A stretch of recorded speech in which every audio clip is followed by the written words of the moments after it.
Unë do doja shumë që shëndeti mendor tjetë prioritet, ashtu si që është zemra, ashtu si që është smundjet malinje të cilat janë në rritje sipër, ashtu si që janë smundjet kronike, shëndeti mendor tjetë prioritet, le tjetë një check-up, le tjetë një kontrol e se cilit prej neve. Ajo që ka përdu si pyetjet fundit në këtë pjesë, sepse më lajmërojnë edhe nga regjia që kemi kalu minutazhen, është një pyetje ndoshta e çuditshme, por që të ndodh ta ndëgjosh. Nëse jo nga klientët, nga rrethi patjetër, edhe unë që si jam psikologe ndëgjoj. Në dinamizmin që po jetojmë, çdo i dyti person ta thot, kam fëmijë, kam familje, kam makinë, kam punë, kam këta, po jam shumë i palumtur, jam shumë i papërmbushur.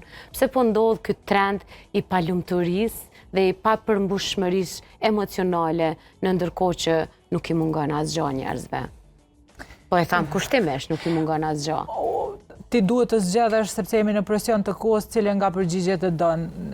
Përgjigje neuroshkencore, e don përgjigje sociale apo e don përgjigje individuale? E dua sociale dhe neuroshkencore dhe në fund individuale. Atë në aspektin neurobiologjik, mendja jonë kushtëzohet nga një shkarkim i një sekrecioni në trupin tonë që quhet dopamin. Dhe neve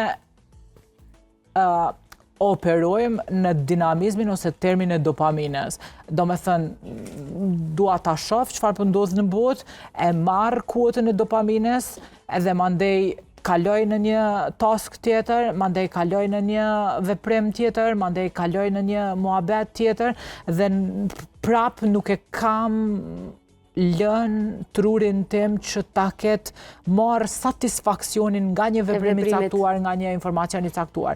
Dhe lidhemi në këtë ciklin, sepse vetëm kërkojmë të arrijmë të dopamin, në momentin që tenton të bie, kërkojmë të arrisim, dhe kjo është një farloj adiksioni në kuptimin e plot të fjalës, sepse neve mësohemi të reagojmë ose ta kemi një farloj satisfaksioni vetëm në pjesën kur dopamina është e lartë.